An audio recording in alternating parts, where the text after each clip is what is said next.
සුබ දවසක් ඔයාට. ඔන්න මං අද කියලා දෙන්න හදන්නේ අවන් එකක් නැතුව ලිපේ මාළු පන් රසට සුවඳට හදාගන්න විදිහ. ඉතින් ඔයා මාව තාම සබ්ස්ක්‍රයිබ් කරලා නැත්නම් සබ්ස්ක්‍රයිබ් බටන් එකත් ක්ලික් කරන ගමන්ම අපි යමු වීඩියෝ එක පැත්තට. මුලින්ම පොඩි බෝල් එකක් අරගෙන මද රස්නේ උණු වතුර අඩු කෝප්ප භාගයක් දාගන්න. ඊට පස්සේ ඒකට සීනි මේස හැඳි එකක් දාලා කලවම් කරගන්න ඕනි. ඊට පස්සේ ඊස්ට් තේ හැඳි එකක් එකතු කරලා පිපෙන්න පැත්තකින් තියනවා. ඊළඟට අපිට ඕනි වෙනවා පාන් පිටි. මම මෙතන පාන් පිටි ග්‍රෑම් 250ක් අරන් තියෙනවා. මේ වෙලාවේදී අපි පාන් පිටි වලට ලුණු තේ හැඳි එකකුයි කිරි පිටි ග්‍රෑම් 20කුයි එකතු කරලා කලවම් කර ගන්නවා. වීඩියෝ එක හොඳ නම් ලයික් එකකුත් දාලා channel එකත් subscribe කරන්න. ඊළඟට අපි පිපෙන්න තිබ්බ ඊස්ට් ටික මේ පිටි ටිකට එකතු කරනවා.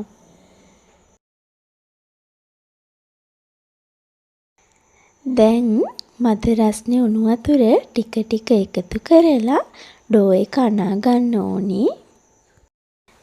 මෙතනදී වතුර ටික ටිකම එකතු කරලා ඩෝ එක අනා ගන්න. නැත්නම් වතුර වැඩි වුණොත් පදම වෙනස් වෙන්න පුළුවන්. මෙන්න මේ වගේ පිටි ටික ඔක්කොම එක ගුලියට එන පදමේදී අපි පොල් තෙල් මේස හැන්දක් එකතු කරනවා. දැන් මේ පිටි මෝලිය අතින් හොඳට නීට් කරගන්න ඕනි. මේකට සමතලා මතු පිටක් පාවිච්චි කරනවා නම් හොඳයි. මම පැන්ට්‍රිය උඩ හොඳට පිරිසිදු කරලා අරගෙන පිටි ටිකක් දාලා ඩෝ එක තියාගෙන ඩෝ එක උඩටත් පිටි ටිකක් දාලා මෙන්න මේ වගේ අතින් හොඳට නීට් කරගන්නවා. මෙතනදී ඔයාලා පිටි මෝලිය විනාඩි 10ත් 12ත් අතර කාලයක් නීට් කරගන්න. ඒ වගේම අත ගොඩාක් තද කරන්නේ නැතුව මේ පිටි මෝලිය නීට් කරගන්න මතක තියාගන්න. දැන් හරියටම මං විනාඩි 10ක් පිටි මෝලිය නීට් කරගත්තා. දැන් පිටි මෝලිය සොෆ්ට් ගතියට ඇවිල්ලා තියෙන්නේ. මේ වෙලාවේදී අපි මේක වහලා පිපෙන්න පැය 1ත් 2ත් අතර කාලයක් තියන්න ඕනි. ඒ අතරදී අපි ෆිලින් එක හදාගමු. පෑන් එකක් ලිපේ තියලා තෙල් ටිකක් දාලා තෙල් ටික රත් වෙගෙන එනකොට ඔන්න අපි අබ ටිකක් එකතු කරනවා. අබ ටික පිපිරුවට පස්සේ හීනියට ලියාගත්ත බී ලුණු භාගයක් අපි එකතු කරනවා. ලුණු ටික තරමක් බැදීගෙන එනකොට පොඩි කරගත්ත සැමන් ටිකක් එකතු කරනවා.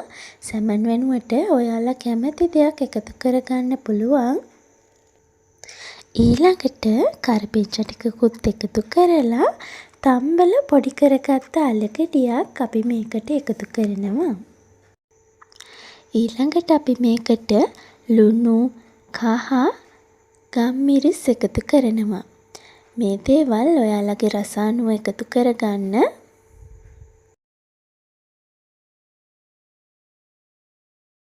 මේ වෙලාවේදී මං සැමන් වතුර මේස හැඳි 2ක් වගේ එකතු කරගන්නවා.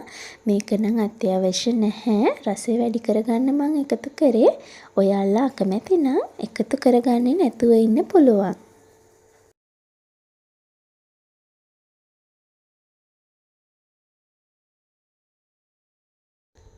ඊළඟට අපි හීනියට ලියාගත්ත ලීක්ස් ටික එකතු කරනවා. ලීක්ස් ගහේ කඳ කොටස තමයි මම මේකට පාවිච්චි කරේ. අවසානයේ අපි කෑලි මිරිස් එකතු කරලා විනාඩියක් විතර ලිපේ තියලා අපි ලිපෙන් බා ගන්නවා.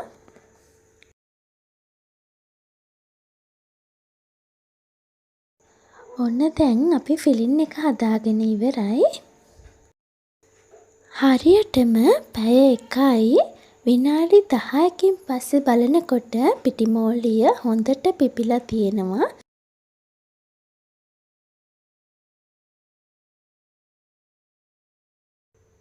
දැන් අපි පිටිමෝලිය ඇඟිලි වලින් තද කරලා ඇතුලේ වාතය ඉවත් කරගන්න ගමන්ම අතින් මෙන්න මේ වගේ තිකටි හැඩයට හදා ගන්නවා.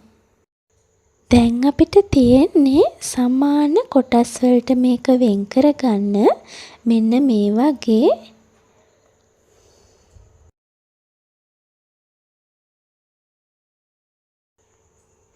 ඔන්න අපි දැන් කොටස් වලට වෙන් කරගෙන ඉවරයි. එක එක කොටස මේ විදිහට අරගෙන ලස්සන්ට බෝලයක් විදිහට හදලා පැත්තකින් තියාගමු. ඉතින් මේ වගේ රස රෙසිපි හැමදාම බලන්න කැමති නම් මාව සබ්ස්ක්‍රයිබ් කරන්නත් අමතක කරන්න එපා. ඒ වගේම බෙල් අයිකන් එකත් ක්ලික් කරගෙන යමු. මේ විදිහට ඔක්කොම කොටස් අපි බෝල හැඩයට හදා ගන්න ඕනි. එතකොට අපිට තුනී කරගන්න පහසුයි.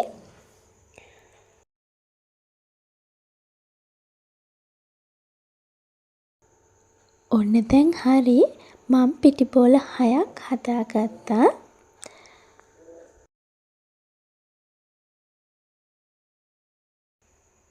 දැන් අපි එක පිටි බෝලයක් අරගෙන තුනී කරගමු මෙන්න මේ විදිහට.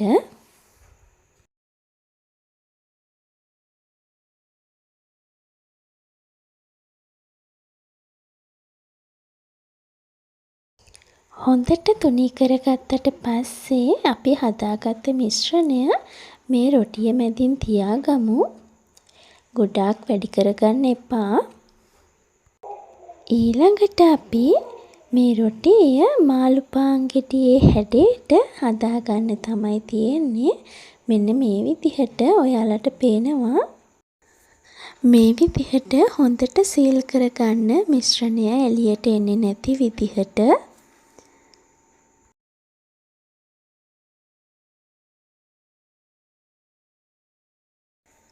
ඔන්න දැන් හරි. අපි ලස්සන්ට මාළු පාන් ගෙඩියේ හැඩයට මේක හදාගත්තා. ඉතුරු ටිකත් මේ විදිහටම අපි හදාගමු. හරිම ලේසි මේක.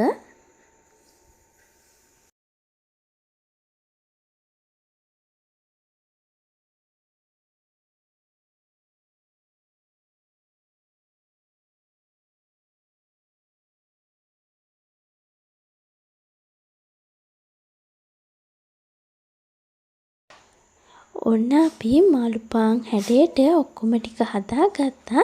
දැන් මේක පිරිසිදු රෙදි කෑල්ලකින් වහලා විනාඩි 5ක් තියන්න ඕනි.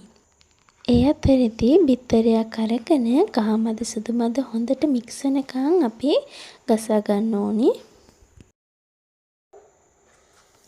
මේ තියෙන්නේ විනාඩි 5කට පස්සේ ඔයාලට පේනවා දැන් ටිකක් පිපිලා ලස්සනට මාළු පාන් ටික හැදිලා තියෙන්නේ.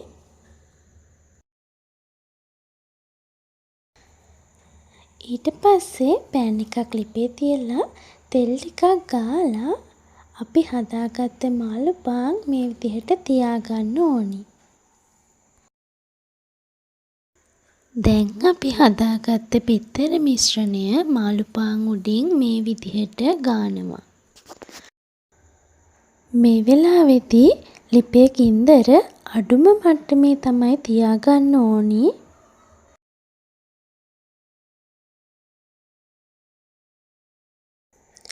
එක පැත්තක් රන්වන් පාට වෙන්න බැඳුනට පස්සේ අනිත් පැත්ත හරවලා ඒ පැත්තක් රන්වන් පාට වෙනකන් බැද ගන්න ඕනි. මේ තියෙන්නේ ඒ විදිහට හදාගත්ත මාළු පාන්. ඔයාලට පේනවා oven එකේ හැදුවා වගේමයි කිසිම වෙනසක් නැහැ. ඉතින් ඔයාලත් හදලා බලන්න. හදලා රස කොහොමද කියලා කමෙන්ට් කරන්න. ඒ වගේම මගේ channel එකත් subscribe කරන්න.